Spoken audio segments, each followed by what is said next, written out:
Hey guys, welcome to the channel Calibrate Physics. In this video, you all can attempt and refer solutions of objective 1 questions from work power energy topic of HC1. Okay, so let's have a look at the questions now.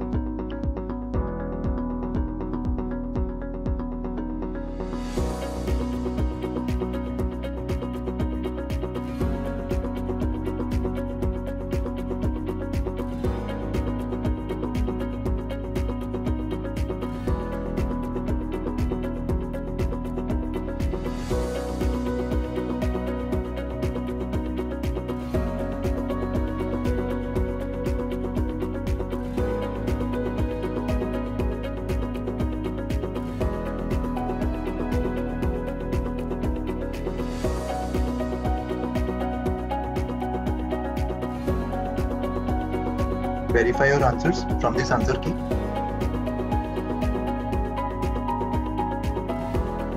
Let's start discussing the solutions now.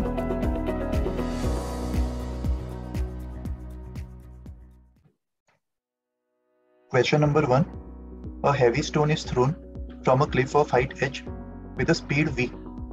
The stone will hit the ground with maximum speed if it is thrown vertically downwards, vertically upwards, horizontally, or the speed does not depend on the initial direction. So मान लेते हैं ये एक tower है जिसका height h दिया हुआ है एंड टावर के टॉप से एक स्टोन को प्रोजेक्ट किया जा रहा है with the speed of v. Top most point को पॉइंट a मान लेते हैं.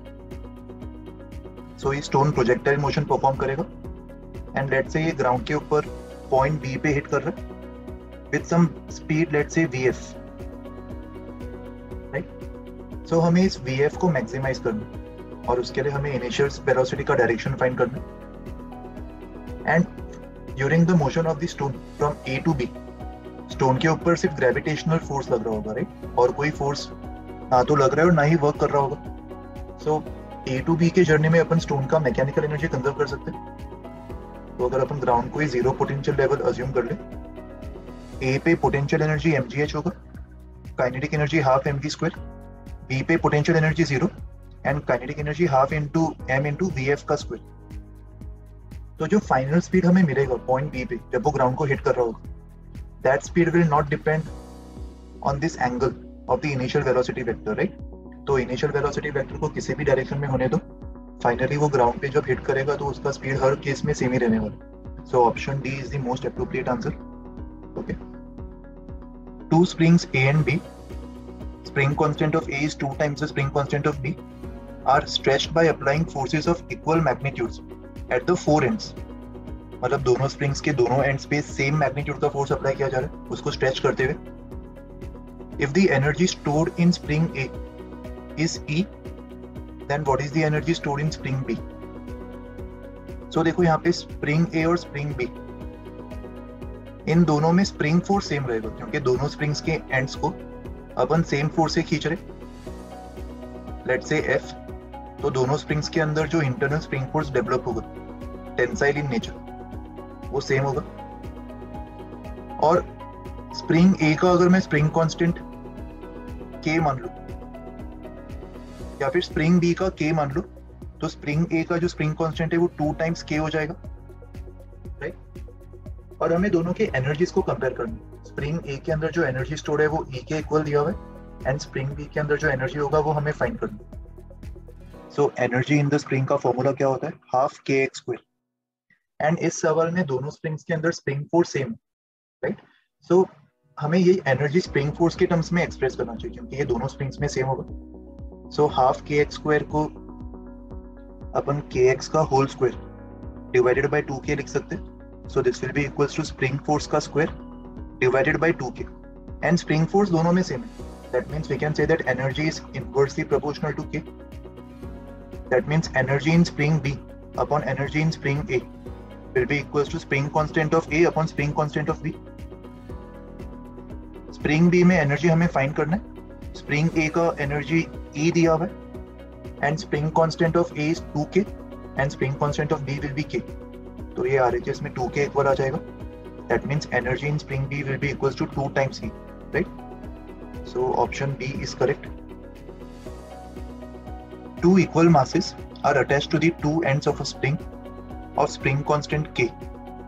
The masses are pulled out symmetrically to stretch the spring by a length of x over its natural length. The work done by the spring on each mass.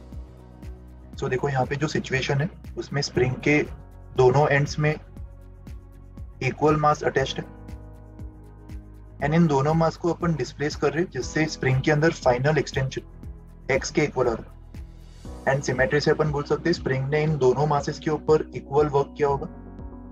Let's say W. That means total work done by the spring force will be 2 times W.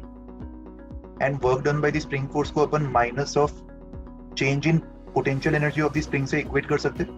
Work done by any conservative force is negative of change in its potential energy, right? And इस case में change in potential energy क्या होगा? Final potential energy is half into K into total extension का square, मतलब x square. And initial potential energy 0 होगा क्योंकि initially spring natural length है. That means 2 times W will be equals to minus kx square by 2. That means W will be equals to minus kx square by 4. इसका मतलब the work done by the spring on a single block will be minus kx square by 4. Overall total work done is minus kx square by 2, right? But यहाँ पे work done on each mass पूछा जा रहा है, तो correct answer option D होगा. Okay. Question number 4. The negative of the work done by the conservative internal forces on a system equals the change in total energy, kinetic energy, potential energy. Potential energy is the correct answer. ये सबको पता है. Work done by the internal conservative forces is minus of delta U, minus of change in potential energy, right? Question number 5. The work done by the external forces on a system equals the change in. So देखो यहाँ पे external forces मतलब जो internal conservative forces होंगे उनको छोड़ के जो वर्क डन होगा उसके बारे में बात किया जा रहा है. So we know that work done by all the forces is delta K. तो work done by all the forces को अपन स्प्लिट कर सकते हैं. Work done by internal conservative forces and work done by external forces, ये delta के equal होगा. Work done by conservative forces को अपन माइनस ऑफ डेल्टा यू लिख सकते हैं. That means work done by the external forces will be equals to delta के plus delta U, which is total mechanical energy. So इन सब में से most appropriate option A होगा. Okay. Question 6. The work done by all the forces, external and internal, on a system equals the change in kinetic energy, right? ये original work energy theorem है. सारे forces का work done is equals to delta K. Question 7. Dash of a two-particle system depends only on the separation between the two particles. The most appropriate choice for the blank space in the above sentences. देखो kinetic energy जो होगा वो तो particle के motion पे depend करेगा, उसके speed पे डिपेंड करेगा. Potential energy is the energy which is possessed by the virtue of position and separation between the particles decide करेगा पार्टिकल्स किस पोजीशन पे.